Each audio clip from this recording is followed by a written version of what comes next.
Entonces recuerden que nosotros tenemos el respaldo de la Secretaría de Educación para pues cualquier tipo de sabotaje o cualquier tipo, digamos que de violación de derechos pues a los mismos participantes de la reunión, es decir, ustedes. Lo que voy a hacer a continuación es compartir mi pantalla en el chat. Entonces, por favor, ustedes me van a indicar si están viendo la presentación. ¿Listos? Ustedes me dicen si están viendo la presentación.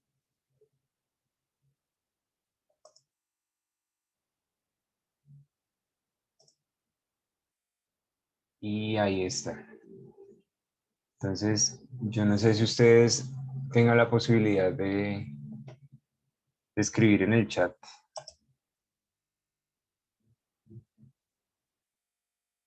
Vamos aquí a ver la configuración de esto.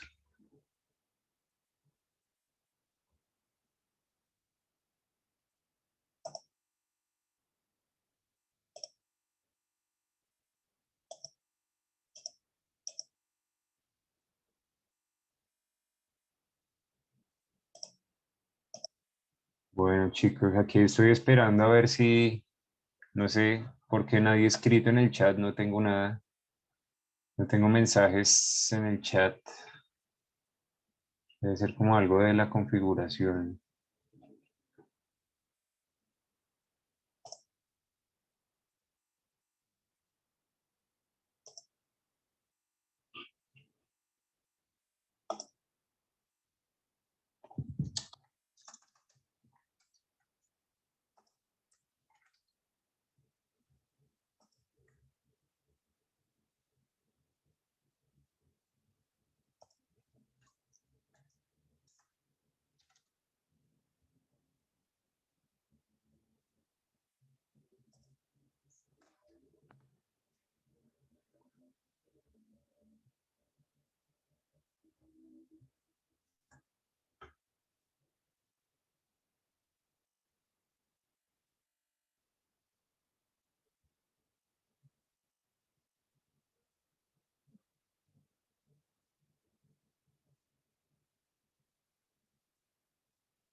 Bueno, debe haber otra manera en la que yo pueda mirar, pues, a los participantes de la reunión. Pues la idea es, en principio, pues, tener la lista de asistencia y luego de eso sí, pues, sería como atender a las preguntas, pero entonces no me está permitiendo ver.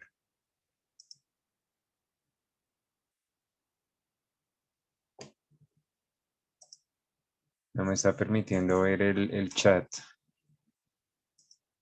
Entonces, permítame, yo aquí hago algo. Y es aquí. Aquí. Discúlpenme, ahí me tocó así de esta manera. Entonces, hasta Paula Andrea. Regalen un minutico y ya damos inicio. No se preocupen que esto no demora tanto. Entonces, como les decía, el objetivo es pues que ustedes, que se genere una interacción entre el estudiante y el profesor de acuerdo pues al tema que se desarrolla en las clases. La forma, digamos que de esa interacción mm, se da mediante algo muy importante que es la pregunta. La pregunta, el estudiante, digamos que su forma de comunicación principal hacia el profesor es la pregunta, es como el medio principal.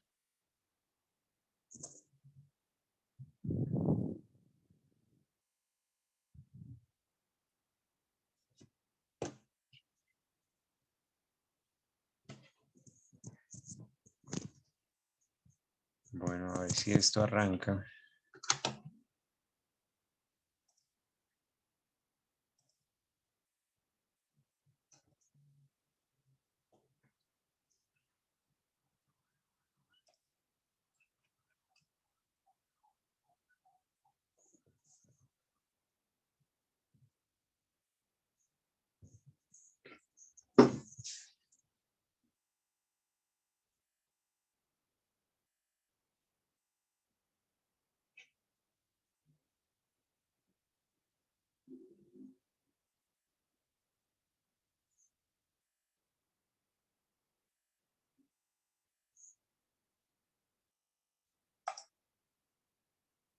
Bueno, parece que ya.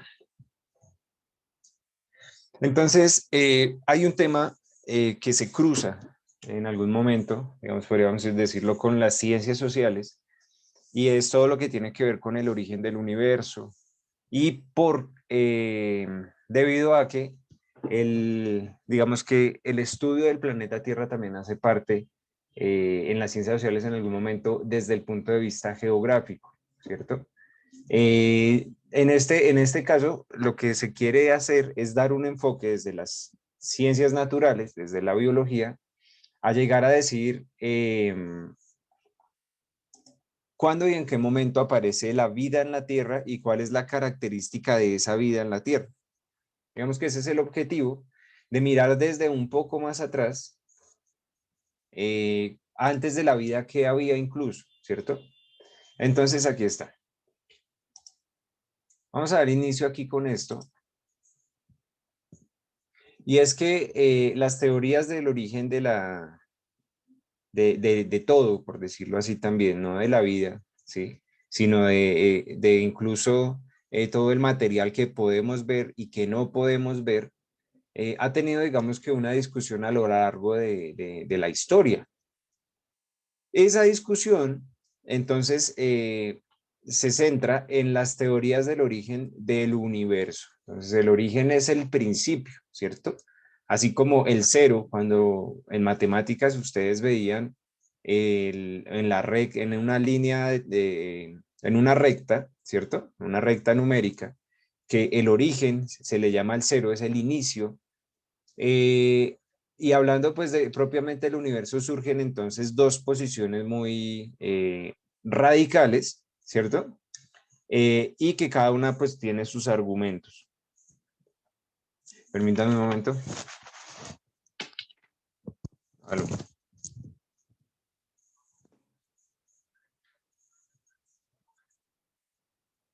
Listo, listo, profe. Vale.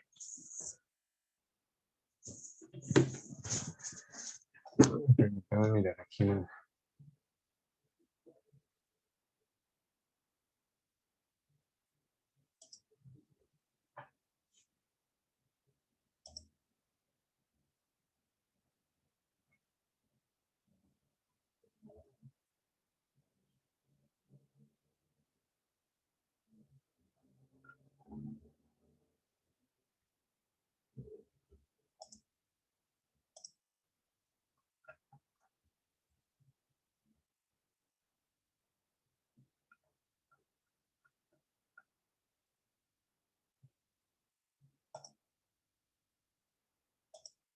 Bueno, buenos días. Quiero saber si me escuchan. Ahora sí.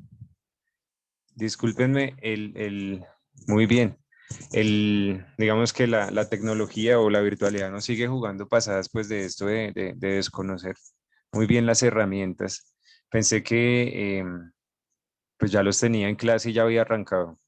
En realidad casi que me faltaban todos, si no es que todos en la reunión.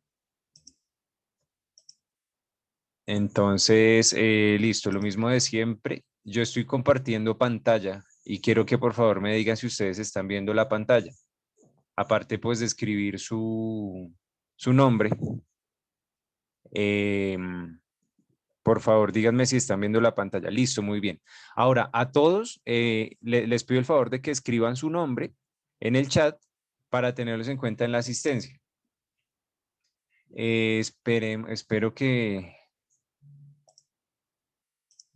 Espero que, pues que la sala de espera ya haya quedado inactiva. ¿Listo? Entonces demos inicio ahora sí formalmente a la clase. Discúlpenme, yo pensé que ya estábamos en clase. Bueno, entonces yo soy Leonardo Castaño. Yo soy el profesor de biología y de ahora en adelante nos vamos a encontrar a esa hora. ¿Listo? 10:45 y la clase dura 40 minutos. Entonces, para que lo tengan en cuenta, vamos a conectarnos muy puntual. Digamos que hoy ya hemos perdido unos minutos, pero pues vamos a sacarle el provecho a esto. Eh, Listos. Entonces, muy bien, demos inicio. Y les decía entonces que el origen del universo es un tema que quizás se cruza con las ciencias sociales.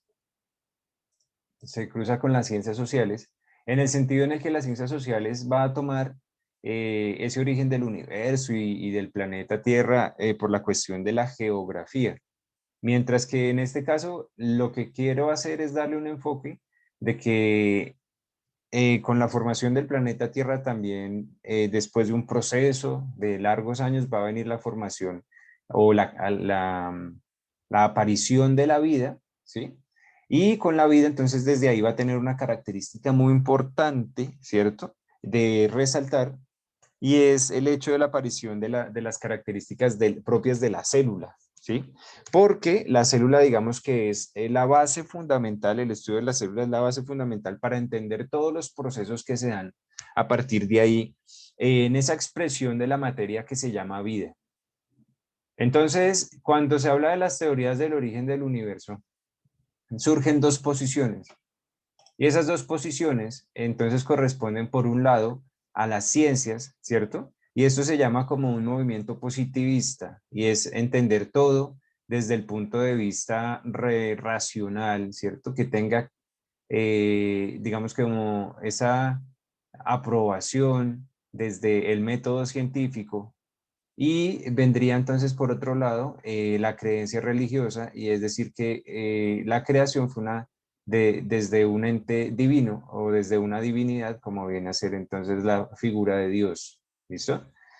¿Con cuál nos vamos a quedar? Pues en este caso yo no pretendo hacer, digamos que ninguna clase de alusión o de campaña por, digamos que darle más méritos a una cosa que a otra. Entonces, hay personas que creen que, y de hecho es la realidad para ellos, que el origen de todo es desde el punto de vista religioso, desde una creación, ¿cierto? Que un ente suprahumano realmente hizo o creó todo lo que existe. Y por otra, digamos que la parte científica, y es que digamos que hay una consecuencia de unas situaciones principales que llegó a formar la vida. ¿Listo? En la tierra.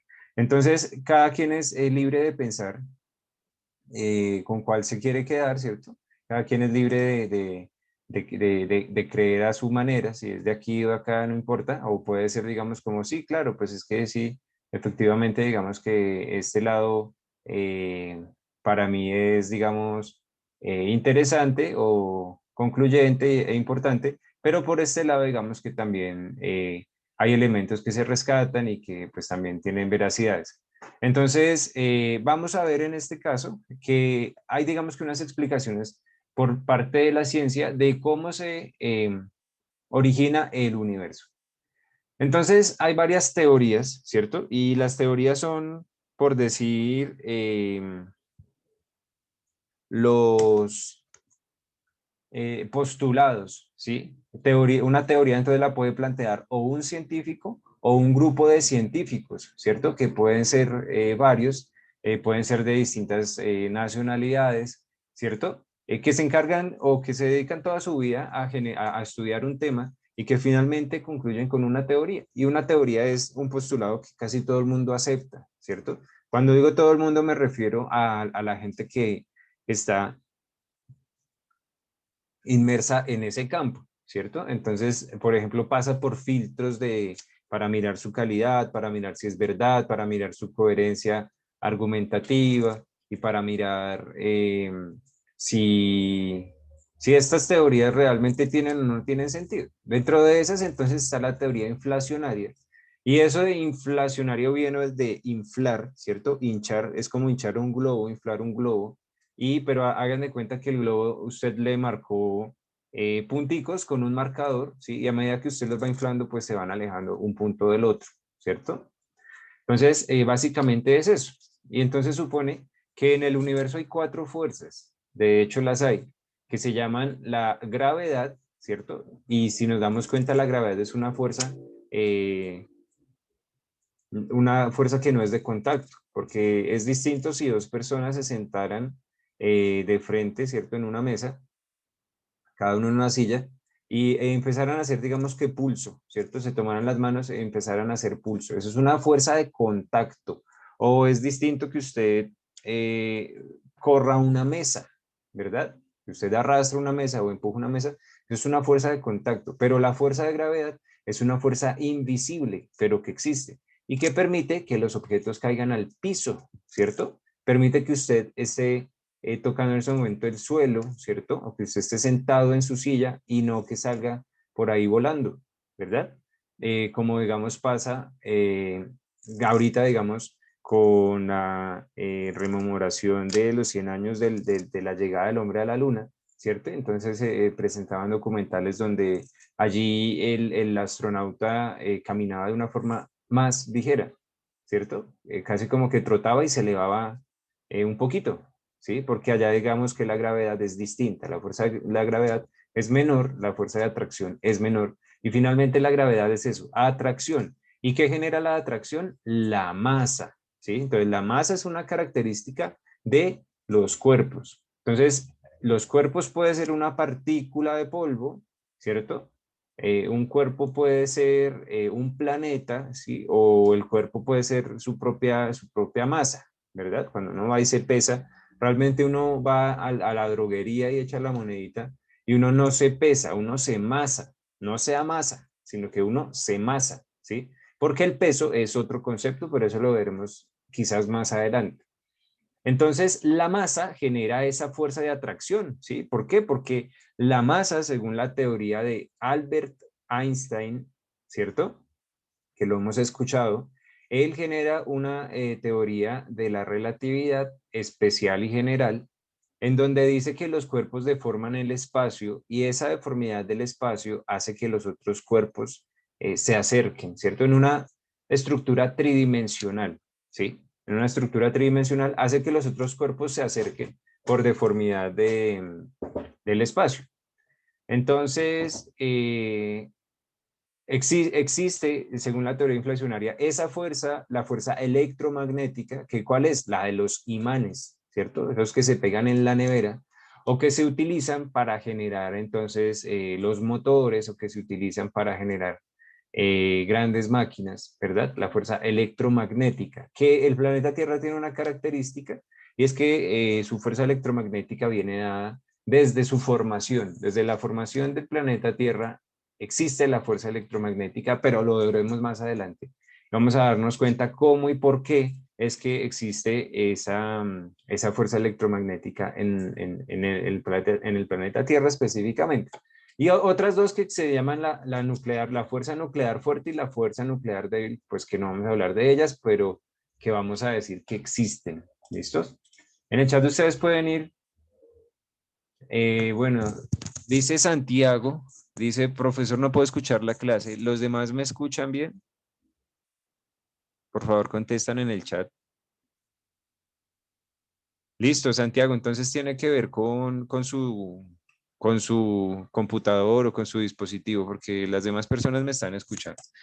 Entonces, según Good, ¿cierto? Científico Good de la teoría inflacionaria, existen esas cuatro fuerzas y también se dice que hubo una explosión violenta, ¿cierto? De que a pesar de que la gravedad, como les decía, que es una fuerza que atrae, ¿cierto? Que frena las galaxias para que no se alejen, el universo aún se sigue expandiendo hoy en día. Y esa es la teoría inflacionaria, se infla, se hincha como un globo. Seguimos. La teoría estacionaria, a diferencia de la teoría inflacionaria, entonces nos dice lo siguiente, y es que siempre ha existido el universo y siempre va a existir. ¿Sí? ¿Quién plantea esto? Entonces aquí es importante ir nombrando, ¿cierto? Que si ustedes dicen que si es obligatorio, profe, esto toca copiarlo, entonces yo creería que si usted va a tomar nota, ¿cierto? Por lo menos el título para saber de qué estamos hablando, teorías del origen del universo. La primera, teoría inflacionaria. Y ahí al frente escribe Good, ¿cierto? Y no importa si no haya alcanzado a copiar esto, lo importante es que esté poniendo cuidado. Así no haya alcanzado a copiar esto, usted ya con este dato, teoría inflacionaria, y con este apellido, Good, entonces usted ya va a poder ir a hacer la consulta, qué es lo que decía la teoría inflacionaria, o mirar de pronto un videíto, porque con los videos digamos que queda mejor explicado, ¿cierto? Porque es la forma con la que uno mejor aprende. Cuando a uno le dan información audiovisual, y de hecho es lo que estamos haciendo ahorita, es cuando uno más aprende, ¿cierto? Porque integra esos dos sentidos, audición, visión, para integrar la información. Siguiente teoría, la teoría estacionaria. ¿Quién la plantea? Bondi y Gould, ¿cierto? Así se escribe, como ustedes lo pueden ver ahí, estoy señalando, ¿cierto? Y nos dice entonces que para cualquier observador en el universo, eh, es decir, si un observador se para aquí y mira hacia su alrededor, va a ver lo mismo que si un observador se para aquí y después mira a su alrededor, ¿sí? O que si un observador se para aquí y mira y va a ver lo mismo. Es decir, ese sería el universo según Bondy-Gold, aparte de decir que siempre ha existido, ¿cierto? Y que no tuvo ni un principio ni un fin. ¿Listo? Teoría estacionaria. Es decir, no hubo un principio, no hubo un fin, no hay una dirección, ¿sí? No hay una dirección. Muy bien. Listo. Ya Fernando dice que hace como 2 minutos empezó a escuchar la teoría del Big Bang, dice Justin. No, señor, todavía no. ¿Listo? Todavía no. Estamos viendo teoría inflacionaria, teoría estacionaria y más adelante vamos a ver ahora sí la del Big Bang, pero antes de eso vamos a seguir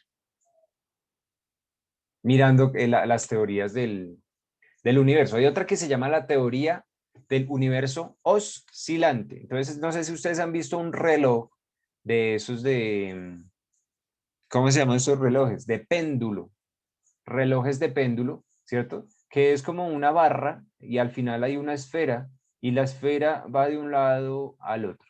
Eso es un movimiento oscilante, oscila, ¿cierto? De un lado al otro. Y quien lo plantea es el científico de apellido Tolman, Tolman, ¿sí? Y que plantea o que nos dice esa teoría de cómo es que se formó el universo. Pues mire, resulta que el universo no es el primero que se forma. Primero se formó uno, ¿cierto? Y a través de una gran explosión de muchos elementos que habían allí, cuando digo elementos pueden ser cuerpos, estrellas, ¿cierto? Que por efectos de la gravedad se juntaron y al juntarse tanto explotaron y generó una expansión más grande que generó otras explosiones mucho más grandes, ¿cierto? Y que se volvieron a juntar y generaron otras explosiones y eso es a lo que se denomina entonces el universo oscilante, ¿cierto? Pero eh, también viene, así como lo muestra el diagrama, no solo son formaciones, sino que también son como desgarros del universo, ¿cierto? Son desgarros, es decir, son contracciones. El universo no solo se va hacia afuera, como lo dice la inflación, sino hacia adentro, según esta teoría. Y eso es lo que nos permitió de pronto como tener el universo que aparecería aquí en el centro, ¿listo? Aparecería más o menos en la mitad. Listo, la imagen anterior, dice Diana, con mucho gusto. Ahí está. Entonces, esta imagen dice Big Bang e inflación, ¿cierto? Que son características, ya vamos a mirar porque el Big Bang, acuérdense, pero pues no es que corresponda a la teoría estacionaria. Solo que sirve esta imagen para decir que los distintos puntos de vista van a ser los mismos en el universo. Si un observador aquí, aquí, aquí o aquí, vería lo mismo, ¿listo? Vería exactamente lo mismo. Muy bien. Y que el universo ha estado creándose y destruyéndose continuamente, como les decía. Entonces, por un lado se va a formar hacia afuera, por otro lado se va, digamos que a contraer, y esa serie de como de creaciones y rasgos va a ser lo que hoy corresponde a la realidad del universo. Ahora sí, entonces la teoría del Big Bang, la que habían nombrado, listo, Diana, la que había nombrado por ahí Justin, el estudiante, Justin, es la teoría del Big Bang, que ahora sí es como la más conocida, ¿no? Y que para todos es bien sabido que Big es grande y Bang es explosión, la gran explosión, y que corresponde que en un momento no había nada, no existía nada, ni siquiera el tiempo, ¿sí? Según Albert Einstein, otra vez, el tiempo y el espacio son una sola cosa, ¿cierto? Es una sola cosa. Es decir, usted ahorita está sentado en una parte del universo distinta a donde estoy sentado yo, ¿cierto? Pero también está sentado en un espacio del tiempo o en una fracción del tiempo, ¿sí? Pero el tiempo y el espacio es una sola cosa. No puede existir el espacio sin tiempo y no puede existir el tiempo sin espacio. En ese sentido, el inicio del universo, antes de ese Big Bang, no había nada, nada, ¿cierto? Ni siquiera el tiempo, ni siquiera corría el tiempo. Se puede decir entonces que hubo, que a partir de ahí, este señor Lemaitre eh, plantea la teoría del átomo primigenio. Primigenio quiere decir de los primeros, ¿cierto? De los primeros átomos. Y plantea que eso fue hace 15.000 millones de años, hace mucho tiempo. No se imaginen que son 1.000 años atrás, no. Son 15.000 millones de años, ¿cierto? Porque 1.000 años atrás se podría decir que la civilización estaba, digamos, pasando todavía por épocas políticas y de transformaciones bastante importantes. La humanidad ya existía. Y eso que fue hace 1.000 años. Pero estamos hablando de 15.000 millones de años. Es decir, mucho tiempo, muchísimo tiempo. No existía ni el espacio ni el tiempo. Y se dice que había un asa de origen, ¿cierto? Es decir, un punto de origen en el espacio, singular, así se llama, en un espacio singular, que no es que sea en coordenadas tal o tal, no, en un espacio singular. Y esa singularidad dio paso a que los neutrones se juntaran con la energía para dar entonces, para que al explotar se transformaran en electrones y protones, y esos electrones, protones, neutrones, hacen parte de algo que se llama el átomo, ¿cierto? El átomo. Y entonces, así como la célula es la unidad fundamental de la vida, la unidad fundamental de la materia es el átomo, ¿cierto? Que está compuesto por neutrones, electrones y protones. Y desde allí viene el átomo, miren, desde el inicio del universo. Pero el átomo de qué? El átomo el primero, de los primeros que se formaron fue el hidrógeno. El hidrógeno, que con los choques, con tanta cantidad de energía de esa primera explosión, se fusionaron y formó otro elemento de la tabla periódica que se llama el helio.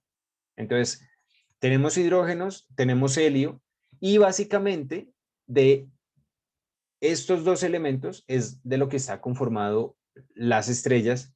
En este caso hablemos del Sol. El Sol, nuestro Sol, ¿cierto? Nuestra estrella solar está conformado de hidrógeno, está conformado de helio, ¿listo?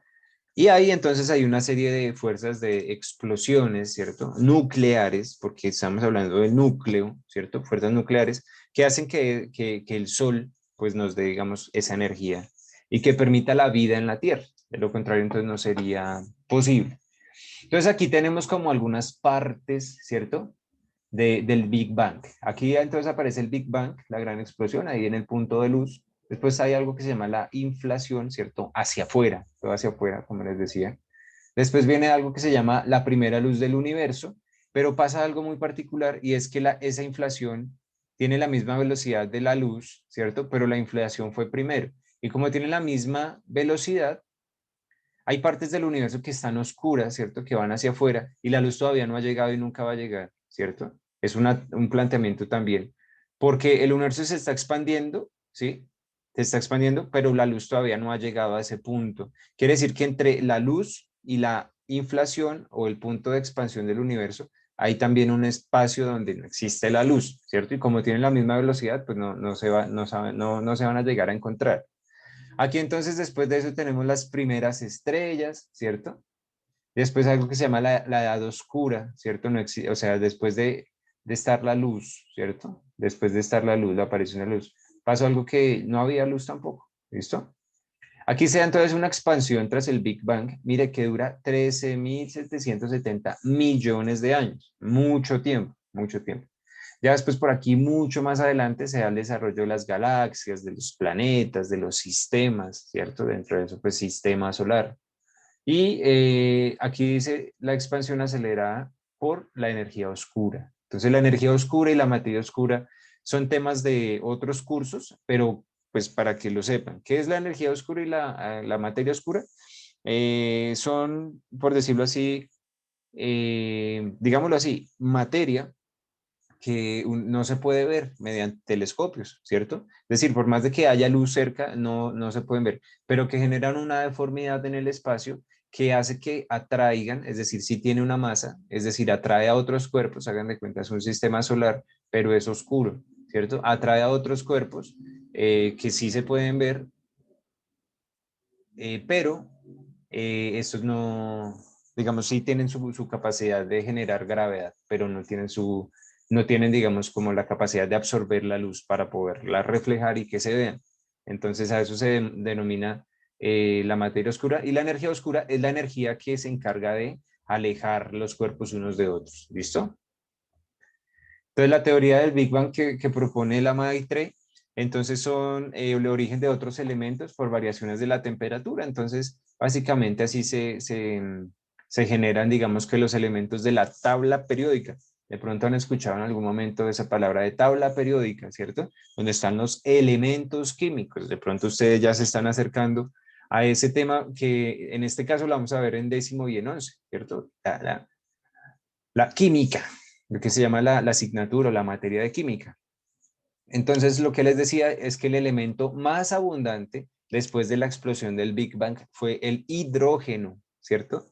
De los primeros que hubo y más abundante fue el hidrógeno. Y lo que les decía es que para generar helio, ¿cierto? Para pasar de hidrógeno a helio, hay algo que se llama la fusión de núcleos, es decir, como la unión de núcleos de hidrógeno, porque se chocan y el choque es tan fuerte que se unen, se fusionan. Y al fusionarse, es decir, dos hidrógenos, es un helio. ¿Me hago entender? Entonces, un hidrógeno solito, eh, digamos, con sus características nucleares, ¿cierto? Se junta con otro igual y al fusionarse, entonces crean los núcleos de hidrógeno, que no es que sean dos hidrógenos, sino que tienen la característica de tener dos protones, ¿cierto? En su núcleo y dos electrones alrededor. Pero eso lo veremos en otro momento, solo es para que lo vayamos sabiendo, y entonces se generan otra serie de elementos. Mira, aquí los podemos nombrar como el hierro, el níquel, que son metales, el silicio, el fósforo, el oxígeno, el magnesio, ¿cierto? El carbono, el nitrógeno, etcétera. Entonces, sigamos. ¿Cómo se da la formación de las galaxias? Entonces, a raíz de esa serie de explosiones, ¿cierto? Y la formación de las galaxias, tanto la formación de las galaxias como la formación del sistema solar, como la formación de los planetas del sistema solar, es un mecanismo muy similar entre todos, son muy parecidos. ¿Por qué? Porque asumen esa energía de la explosión, miremos otra vez acá, asumen esa energía que viene acá. No sé si ustedes han escuchado, mira, aquí en esta imagen se ve, entonces se da la explosión, ¿cierto? Y esos aros que vemos, esos aros amarillos, son energía, ¿cierto? Energía, la onda expansiva de esa explosión. Pero esa onda expansiva, hagan de cuenta, en una comparación, digamos que muy sencilla, pero quizá de pronto un poquito fácil de entender, es como si fuera una ola de viento, ¿cierto? Pero muchas veces más potente y pasara por unas ramitas de una planta, ¿cierto? ¿Qué hace la ramita? Se mueve, ¿cierto? Como que se envuelve y va hacia la dirección hacia donde va la energía. Ahora multipliquemos eso por mucha potencia, entonces va a ser que todo lo que está por ahí regado, ¿cierto? De esa explosión, todo lo que está por ahí regado, con esa onda expansiva como que se junte, ¿cierto? Supongamos que sea un cuadrito de estos y que esa onda expansiva hizo que todo se juntara ahí, porque al pasar hizo que se plegara sobre sí misma y la arrastró eh, mucha distancia desde donde estaba, pero hizo también que se plegara sobre sí misma, ¿cierto? Y se unieran los cuerpos que existían allí, ¿cierto? Y generaran una serie de formas, de acuerdo hacia donde iba la energía de esa expansión de la explosión, del resultado de la explosión. Entonces hizo que se juntaran esos cuerpos y que se formara eso que conocemos como galaxias, ¿cierto? ¿Qué pasa? Que dentro de la galaxia también se conserva, digamos que esa energía, ¿cierto? La energía entonces pasa también a ser parte de esa galaxia y hace que también se den una serie de explosiones dentro de sí, formando lo que serían los sistemas dentro de la galaxia. ¿Listo? Entonces las primeras galaxias se formaron hace 10.000 millones de años, hace mucho tiempo, ¿cierto? Y se dio gracias al colapso de vastas nubes de gas y polvo. Entonces lo que encontrábamos era lo que yo les decía, cuerpos son gas y polvo, ¿cierto? Que al unirse o a conglomerarse es como decir que a la masa se le pone mantequilla, ¿cierto? Para hacer una torta. Entonces la energía va a hacer que se conglomere y que sea uno solo. Es decir, en ese caso la energía sería amasar esa masa, ¿cierto? Para hacer que esa mantequilla quede completamente ahí, eh, digamos que conglomerada en un solo cuerpo, algo así. Digamos que vendría a ser eso. Esa es la explicación de cómo se llegan a formar las galaxias con el colapso de vastas nubes de gas y polvo debido a la propia fuerza de la gravedad también. Acuérdense que entonces al tener un cuerpo, el cuerpo genera una deformación del espacio tridimensional y eso hace que lo demás, digamos, como que esté alrededor. Por eso la Tierra gira alrededor del Sol y alrededor de la Tierra gira la Luna como un satélite, ¿verdad? Y no permite que esa Luna salga por ahí despedida, ¿cierto? Y la Luna, al tener una masa, también genera una atracción de la Tierra. ¿Y qué es lo que genera esa atracción? ¿O cómo se va a ver la consecuencia de la atracción de la Luna sobre la Tierra? Porque la atracción de la Tierra sobre la Luna es para que la Luna esté ahí girando y nos dé entonces ese reflejo nocturno, ¿cierto? Que es el reflejo del Sol, ¿cierto? La luz del Sol viene a la Luna y de la Luna después viene a la Tierra y es lo que uno ve como Luna. Realmente la Luna no tiene luz propia. Pero ¿en dónde se ve entonces esa fuerza de la gravedad de la Luna sobre la Tierra? En las mareas de los océanos, ¿cierto? Marea baja, marea alta cuando la Luna está llena, ¿cierto? Marea baja cuando la Luna no está llena. Entonces, básicamente, terminamos ahí, quedamos pendientes con la formación del sistema solar y básicamente con la formación de la Tierra para empezar a hablar de la vida en la Tierra. Entonces, que estén muy bien, hasta luego. Si no han escrito su nombre en el chat, háganlo porque quedan como 10 segundos. ¿Listo? Hasta luego.